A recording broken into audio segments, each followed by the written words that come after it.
के हाउस से खुर्रम कामरान आपके लिए दोबारा हाजिर खिदमत हैं।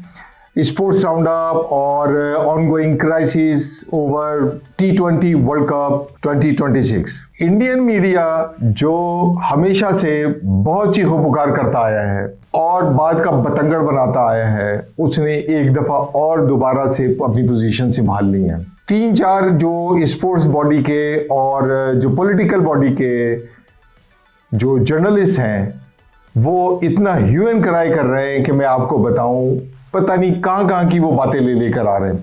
जबकि पाकिस्तानी जर्नलिस्ट को मैं देख रहा हूं वो बहुत लॉजिकल बातें कर रहे हैं और उनकी बातों में वजन भी है और वो दोनों साइडों का क्लियर पिक्चर पेश कर रहे हैं कि होना कैसे चाहिए, हो क्या रहा है और हमारा स्टांस क्या है और हमारा बेसिस क्या है जो हम ये वाला स्टांस हम लोगों ने लिया है। सबसे ज्यादा जो अर्नाब भोसवाणी है उसका नाम मैंने रखा है ये वाला नया, या अगर आप कहें तो बेहोशवाणी है उसका नाम।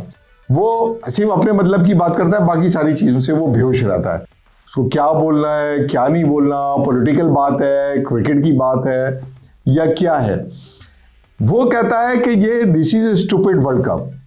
अब आप मुझे बताएं कि वर्ल्ड कप स्टूपिड कैसे हो सकता है? Stupid could be anybody, he is stupid है, बल्कि ही इज एन इडियट सबसे बड़ा, क्योंकि वो सिर्फ अपनी लाउड जो उसके वर्ड्स होते हैं सिर्फ उसी पे वो ज्यादा रिलाई करते हैं। साहब क्रिकेट में पॉलिटिक्स को घुसेड़ोगे तो साहब रिजल्ट तो ऐसे ही आएंगे। इंडिया ही था जो हमेशा से पॉलिटिक्स को इंडिया में शामिल हाल करता रहा। 2008 का जो एशिया कप था उसमें लास्ट मोमेंट पे उन्होंने मना कर दिया कि भाई हम नहीं आएंगे, जब MS धोनी कैप्टन थे आई थिंक। अर्नाब भोसवाणी ने एक बात और भी कही कि ये ICC नहीं है, ये इंडियन क्रिकेट काउंसिल है। भाई यही वाली बात तो हम कहते हैं, अब वो आप खुद ही एक्सेप्ट कर रहे हो। वो कहते हैं फंड्स हम देते हैं बाकी सारी टीमों को। ओ भाई फंड जो है वो ब्रॉडकास्टर से कमाता है ICC, कोई इंडिया नहीं कमाता। वो कहते हैं कि 90% रेवेन्यू इंडिया कमा के देता है। इंडिया कमा के देता है बट वो मैचेस से कमा के देता है ना, मैचेस से किसी के खिलाफ तो खेलता है, ज्यादातर अपने यहाँ मैचेस करवाते हैं तो इसलिए, या कहीं जाता है तो। खैर बहरहाल इंपॉर्टेंट बात यह है कि पाकिस्तान और इंडिया का जो मैच है उससे $250 मिलियन अर्न होने को जा रहे हैं। और एक और इंपॉर्टेंट बात है जो पॉलिटिकल है, वो ये है कि 12 तारीख को बांग्लादेश के अंदर इलेक्शन है और उसमें जो है वो जमीयत को जितवाना है, वो प्रो पाकिस्तानी है, तो वो इंडियंस को उसका खौफ है कि कहीं वो ना जीत जाए। तो अगर वो इलेक्शन हो जाता है 12 को, सारा सेटल हो जाएगा और जो सेंटीमेंट्स है वो उसको जमीयत को मिल जाएंगे, भाई ठीक है पाकिस्तान ने उनको सपोर्ट किया है और ब्ला ब्ला ब्ला जो भी है। और 13 तारीख को पाकिस्तान अनाउंस कर देगा भाई हम मैच जीत रहे हैं। PCB ने राइटिंग में अभी तक कोई लेटर नहीं दिया, कोई ईमेल नहीं की और कोई अनाउंसमेंट नहीं किया किसी किस्म का भी।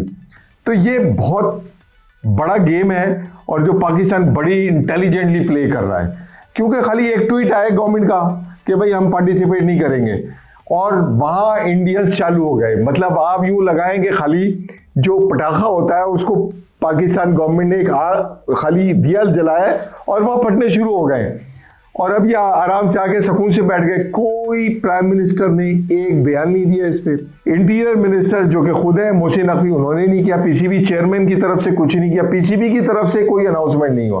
तो आप ये देखें कि ये बड़ा इंटेलिजेंटली प्ले कर रहे हैं और वहां जो है वो जिसे कह रहे हैं केओस क्रिएट हो गया है। मीडिया तो फट पड़ा है साहब, मीडिया तो ऐसा है कि अब वो जो विक्रांत गुप्ता है वो भी काफी बकवास कर रहा है आके वो, लेकिन एक बात और भी कह रहा है वो कि भाई पाकिस्तान ने जो किया इस वक्त पाकिस्तान ने अपनी इंपॉर्टेंस दिखाई है और वो खामोश होके नहीं बैठा, उसने दिलेरी का मुकाबला, दिलेरी से इसको हैंडल कर रहा है वो। उसके बाद आके उसके बयान चेंज हो गए, मेरे ख्याल से कॉल्स गई होंगी उनको गवर्नमेंट की, या वो जो कंट्रोल्ड है और अनकंट्रोल्ड है व्हाटएवर जो भी है। लेकिन हमेशा ये होता रहा है कि पाकिस्तान को ICC या इंडियन क्रिकेट काउंसिल जो है वो हमेशा डिक्टेट कराती रही है। इस वक्त पाकिस्तान ने जो स्टांस लिया है वो दिखाया कि भाई हम ब्लैकमेल नहीं होंगे और ना डिक्टेशन लेना पसंद करेंगे हम। तो और ये जो स्टांस है, पहला उन्होंने बांग्लादेश पे लिया, उसके बाद बांग्लादेश को उन्होंने टीम से बाहर कर दिया। तो ये वाला भी एक बहुत बड़ा ह्यू एंड क्राई है, इसके अंदर शोर शराबा है कि बांग्लादेश अब नहीं खेल रहा है, स्कॉटलैंड खेल रहा है। पाकिस्तान ने उनको दो ऑप्शन दिए हैं। एक ऑप्शन तो ये दिया कि भाई आप इसको वापस कर लें, बांग्लादेश को खिला लें तो हम खेल लेंगे आपको। हाँ, साइलेंट मैसेज है, अब ये यूं समझ लें। और दूसरा मैं आपको ये अपने प्रोग्राम के एंड में बताऊंगा। अच्छा, उसने आईसीसी ने पाकिस्तान को कॉन्सिक्वेंसेस फेस करने के लिए थ्रेट किया है कि भाई एक तो $100 मिलियन का आपको हम फाइन करेंगे, दूसरा पीएसएल में जो इंटरनेशनल प्लेयर्स हैं उनको हम जाने नहीं देंगे, तीसरा जो फंड्स हैं वो रोक लिए जाएंगे। लेकिन इसमें एक बहुत इंपॉर्टेंट बात है, वो ये है कि आप पाकिस्तान ने अब तैयारी कर रहा है, इन्होंने अपने जो कंसल्टेंट हैं और लीगल टीम है उनसे डिस्कशन जारी है। वो ये कह रहे हैं कि पाकिस्तान ने 2018 में इनको $63 मिलियन का क्लेम किया था, क्योंकि जो बायलेटरल सीरीज 2013 से लेकर 2023 तक होनी थी उसमें इंडिया ने पार्टिसिपेट नहीं किया और वो नहीं खेला, जबकि पाकिस्तान जाके 2 दफा उनके यहाँ खेल चुका है। जी हाँ, एक 2012 में खेला था और एक 2023 में एशिया कप पाकिस्तान जाके वहां इंडिया में खेला था, जबकि इंडिया हमेशा रिफ्यूज करता रहा है कि हम नहीं खेलेंगे। तो वो एक 63 मिलियन को वो क्लेम बढ़ाना 100 मिलियन या 150 मिलियन तक ले जाना कोई बड़ी बात नहीं है, क्योंकि इंडिया नहीं खेलता रहा और वो ड्यू राइट बनता है। तो बहरहाल इंटरनेशनल कोर्ट में जब अगर पीसीबी गया तो फिर तो बहुत सारे मुद्दे खुल जाएंगे, मुद्दे भी खुलेंगे और मोदी भी खुलेगा।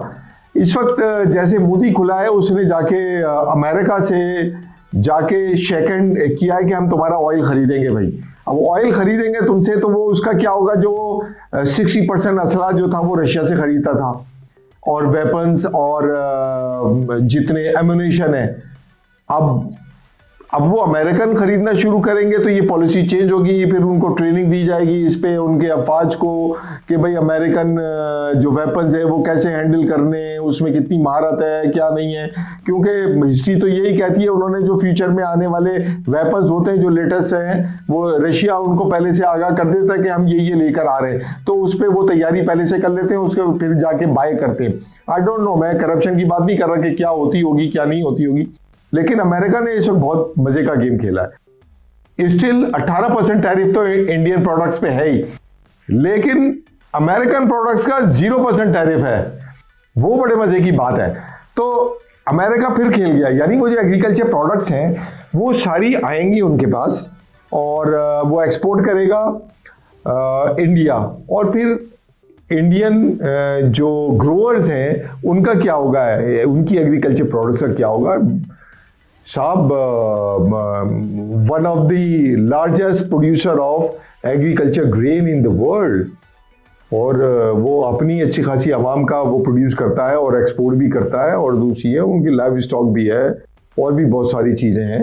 तो वो फिर देखना होगा, अभी तो उनके समझ में नहीं आ रहा। अभी तो ये आ रहा है कि ठीक है, उसने ट्रम्प ने उनके जो प्लेन्स हैं वो जो 5 से शुरू हुआ था, 6 हुआ, 7 हुआ और 8 प्लेन उनके गिराए, और उल्टा पुल्टा बोलता रहता था, उनको ब्लैकमेल करता रहता था, टीज करता था।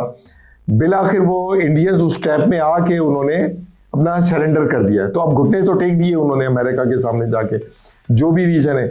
लेकिन वो क्या होगा, जहां ब्रिक्स का क्या करेंगे, जब ब्रिक्स में वो जो पूरा ब्लॉक है वो अमेरिका के अगेंस्ट है, तो और वो टूट रहा है, यहाँ जो इंडिया है उसका बहुत अहम रुकन है और वो मुखालफत करता रहा है पाकिस्तान की के ब्रिक्स में उसको शामिल ना किया जाए। अब बहरहाल एक नई सूरत हाल है और वो देखनी होगी। अच्छा, मैं ये आपको बता रहा था कि जो डायरिया है वो उसने अटैक किया है इंडियन मीडिया पे। अर्नब गोस्वामी बहुत चीख रहा है, उसके अलावा विक्रांत गुप्ता, फिर कार्टून नेटवर्क में आपने देखा है कि वो पहले तो बहुत लाइट आ रहे थे, उन्होंने देखा कि फिर ये वायरल हो रही हैं आजकल और ये डिस्कशन किए जा रहे हैं, तो उन्होंने इंटेंसिटी भौंकने की बहुत बढ़ा दी है। वो तो हमेशा ऐसे ही करते हैं, उनका कोई स्टांस तो होता नहीं है, वो इधर से पकड़ा उधर से पकड़ा और बस भौंक दिया। कभी पाकिस्तान की तारीफें कर रहे होते हैं बैठ के, कभी पाकिस्तान की मुखालफत कर रहे होते हैं। मैच्योरिटी बहुत लैग कर रही है इस वक्त, ये समझ में आ रहा है। सुनील गावस्कर ने भी कहा है कि भाई वो पाकिस्तान को खिलाना ही नहीं चाहिए। ओ भाई, इतने बड़े तुम प्लेयर हो, किसी उसको तुम्हारे ऐसे बयान से तो जो इंडियन नाज़रीन है, जो इंडियन ऑडियंस है, इंडियन क्राउड है, इंडियन अवाम है, उनको ही बहुत मायूसी हुई होगी। इतने बड़े प्लेयर्स को ऐसी घटिया बातें नहीं करनी चाहिए। वो शो करता है कि आप भी घटिया है। अब इतने बड़े प्लेयर्स को हम घटिया नहीं कह सकते। वो उसकी जो बयानात होते हैं वो उनको बहुत उनका लेवल डाउन कर देते हैं। अब मैं ब्रॉडकास्टर्स लॉस की तरफ आता हूँ। तो डीएपी एडवाइजरी जो है उनके मिस्टर संतोष ने बताया कि 10 सेकंड के 60 लाख रुपए होते हैं। 2023 के वर्ल्ड कप में ये वाले उस वक्त चार्जेस थे, यानी 1 मिनट के 3 करोड़ 60 लाख रुपए बन गए साहब। और इसी तरीके से 2019 में 1 मिनट के 60 लाख रुपए हुआ करते थे। जाहिर है पहले था, आहिस्ता आहिस्ता वो इंक्रीज हो रहा है। और 2023 में जो आईसीसी ने ब्रॉडकास्ट किया था, ब्रॉडकास्टिंग के मद में पीसीबी को $17 मिलियन दिए थे, जो आपके मल्टीप्लाई बाय 10 हो जाएंगे, क्योंकि पाकिस्तान को 1/4 रेवेन्यूज जो है वो पाकिस्तान शेयर करता है। इस वक्त चाहिए अगर वो कहे कि भाई ठीक है, पाकिस्तान इस वक्त डिक्लेयर करे कि भाई 1/4 नहीं, मुझे 1/4 नहीं चाहिए, 1 सेकंड चाहिए, यानी हाफ चाहिए, तो उसमें इस वक्त बेहतरीन पोजीशन में है ये कहने के तुम हैंडशेक नहीं करो, हम तुमसे मैच ही नहीं खेलेंगे। तो मतलब ये वाली बात है। ये तो इस वक्त टिट फॉर टैट वाली सी सूरत हाल है और ये होनी भी चाहिए। पाकिस्तान ने पूरे सिस्टम को चैलेंज किया है इस दफा, खाली आईसीसी को चैलेंज नहीं किया। इस वक्त जो क्रिकेट गवर्निंग बॉडीज और जो प्लेइंग नेशंस हैं उनकी दीवारें इस वक्त हिल गई हैं। आईसीसी ने जो प्रेस नोट जारी किया उसमें कहा है कि हम बिलीव करते हैं इक्वालिटी पे और फेयरनेस पे। ओ भाई, उससे पहले किधर थे तुम लोग? जब वो इंडिया मना कर देता था कि मैं नहीं खेलूंगा, आके न्यूट्रल वेन्यू पे मेरा मैच कराओ, बायलेटरल सीरीज नहीं खेलूंगा, तो उस वक्त कहां गई थी ये फेयरनेस आईसीसी की? तो ये मतलब डबल स्टैंडर्ड्स हैं और दिस टाइम वो डबल स्टैंडर्ड्स को पीसीबी ने चैलेंज किया है for the first time in cricketing history. तो अब हम आपके लिए कल हाजिर होंगे इंशाल्लाह। बहुत सारी बातें रह गई हैं, बहुत लंबी थी, बट हमारे पास टाइम शॉर्ट होता है। हमारी टीम का बहुत ज्यादा प्रेशर है कि हमें शॉर्ट ड्यूरेशन के नोट्स चाहिए। तो हम कल आपको दोबारा हाजिर होंगे। जब तक के लिए खुदा हाफिज।